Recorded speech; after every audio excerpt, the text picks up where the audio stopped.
హైదరాబాద్ నుంచి Tirupati, Arunachalam and Chennai under 3500 ఎలా వెళ్ళాలో చూద్దాం. మేము థర్స్‌డే ఈవినింగ్ స్టార్ట్ అయ్యాము డైరెక్ట్ ఆఫీస్ నుంచి. ఫుల్ వర్షం వస్తుంది అండ్ ఇంకా మా టికెట్స్ కన్ఫర్మ్ కాలేదు.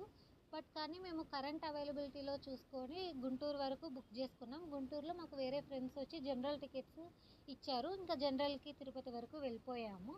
ఇక్కడ బేగంపేట్‌కి వెళ్ళేసి నారాయణాద్రి ట్రైన్ ఎక్కాము. 470 rupees sleeper class ticket price. And అలా ఎర్లీ మార్నింగ్ 6 కల్లా మనం తిరుపతిలో దిగుతాము. ఇక్కడ నుంచి కొండపైకి వెళ్ళాలి అంటే డైరెక్ట్ బస్సెస్ ఉంటాయి 90 రూపీస్.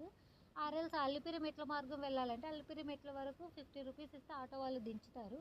ఇక్కడ దిగిన తర్వాత లెఫ్ట్ సైడ్లో మనకి లగేజెస్ ఇవ్వటానికి ఉంటుంది.